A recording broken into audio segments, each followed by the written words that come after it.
Eu nunca imaginei que algo tão estranho pudesse acontecer tão perto de mim.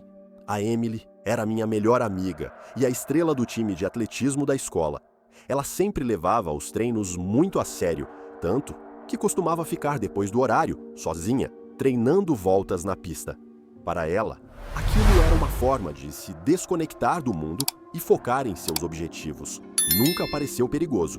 A escola era bem iluminada, havia câmeras e todo mundo acreditava que era um lugar seguro. Mas tudo mudou na noite em que ela desapareceu. Tudo o que encontraram foram os tênis dela, colocados lado a lado na beirada da pista, como se ela tivesse os deixado ali intencionalmente. Ver aquilo me deixou com um nó no estômago. Emily jamais faria algo assim. No dia seguinte, os rumores começaram a correr pelos corredores da escola. Alguns colegas juravam ter visto uma sombra estranha perto do ginásio na noite em que Emily sumiu. Outros falavam de gritos vindos de algum lugar, mas ninguém parecia ter certeza de nada. A polícia estava investigando, mas ninguém tinha respostas. O que me deixou ainda mais inquieta foi quando comecei a receber mensagens do número dela.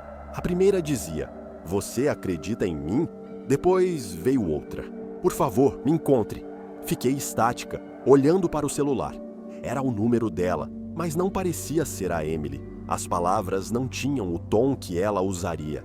E o mais estranho de tudo, as mensagens mencionavam coisas que só nós duas sabíamos.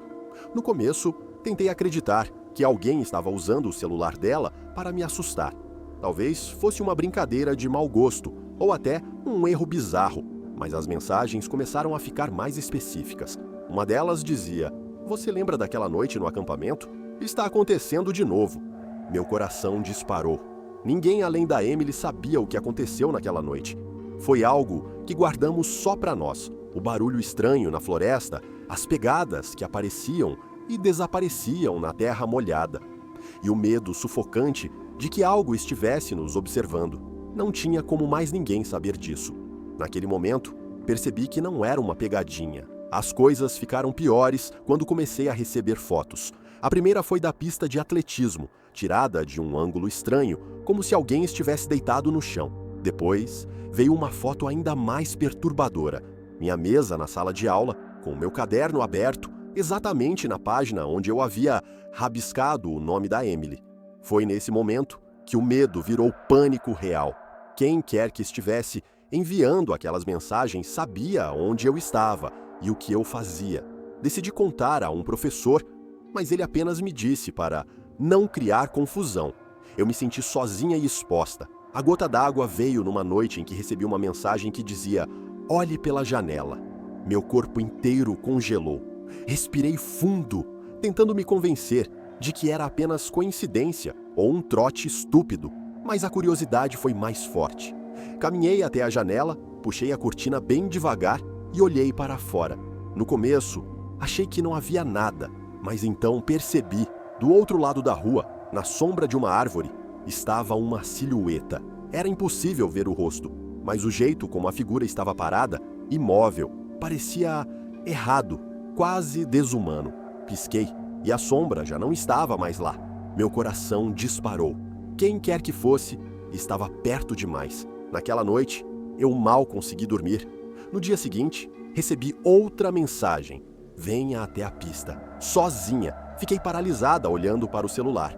Minha mente estava dividida entre ignorar e fazer o que a mensagem dizia, mas algo me empurrava a ir. Peguei uma lanterna e fui, mesmo sabendo que estava fazendo algo estúpido. Quando cheguei à escola, tudo parecia deserto. As luzes da pista piscavam e o som dos postes zumbindo ecoava no silêncio. Caminhei até onde os tênis da Emily foram encontrados e senti o ar se tornar mais pesado. Ao olhar para o chão, vi um par de tênis colocado lado a lado, exatamente como os dela.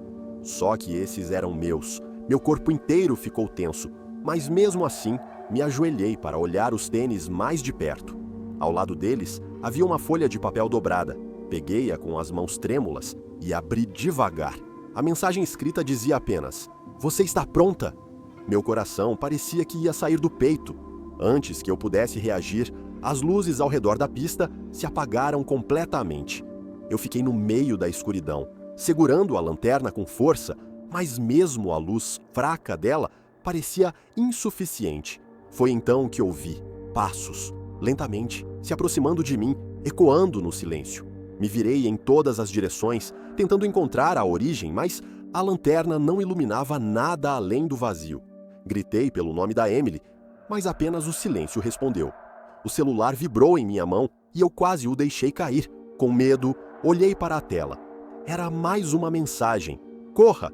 Eu não pensei duas vezes. Saí correndo o mais rápido que pude, sem olhar para trás. Meu coração batia tão forte que eu mal conseguia respirar.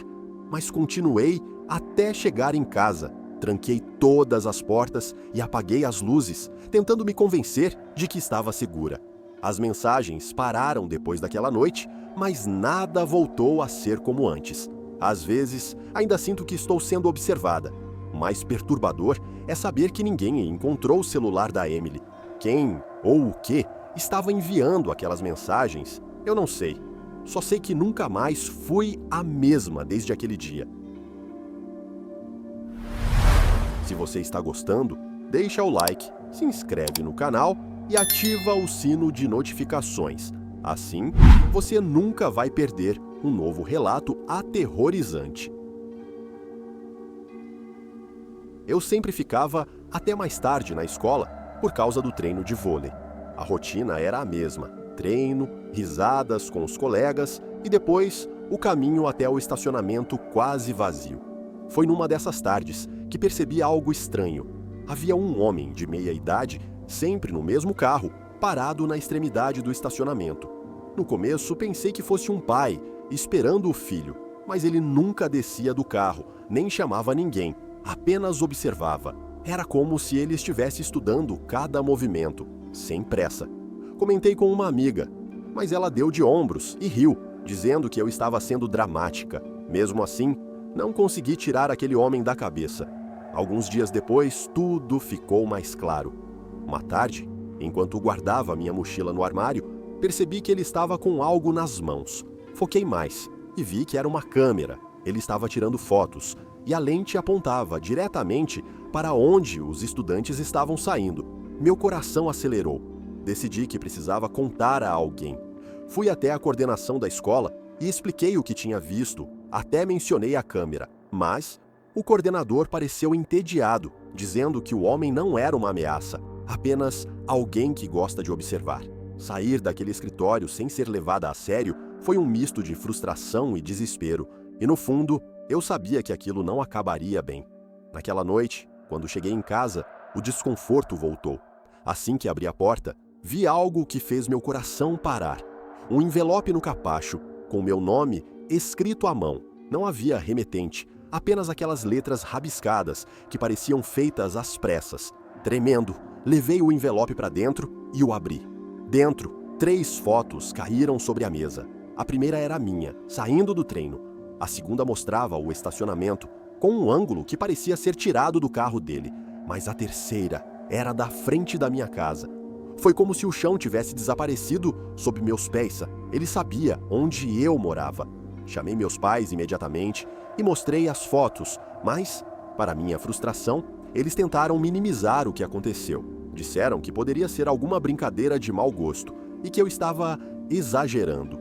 No dia seguinte, a escola parecia diferente, como se o peso do que aconteceu tivesse mudado minha percepção de tudo. Durante o treino, minha atenção estava em qualquer lugar, menos na quadra. Quando saí, o desconforto virou um nó no estômago ao ver o carro dele novamente no estacionamento. Eu sabia que precisava fazer algo. Caminhei até lá, com as mãos suando e o coração acelerado. Quando cheguei perto, percebi que o carro estava vazio, mas havia algo estranho no banco do passageiro. Era outro envelope, exatamente como o que eu havia encontrado em casa. Peguei com cuidado, olhando ao redor para ver se ele estava por perto, mas não vi ninguém. O estacionamento parecia mais silencioso do que o normal, e cada segundo ali parecia um pesadelo. Abri o envelope ali mesmo no estacionamento. As fotos que estavam dentro eram ainda mais perturbadoras. Uma delas mostrava meu reflexo no vidro da escola, como se ele estivesse tirando a foto de longe. Mas com uma precisão assustadora. Outra mostrava a sombra dele atrás de mim, enquanto eu caminhava. Meu corpo gelou. Como ele conseguiu isso? Como eu não percebi? Olhei ao redor novamente, mas o lugar estava vazio. Segurei as fotos com força, pensando em correr para dentro da escola e gritar por ajuda. Mas algo dentro de mim me disse que ninguém acreditaria. Respirei fundo e voltei para casa com a cabeça girando, tentando entender como alguém podia estar tão perto e ainda assim passar completamente despercebido.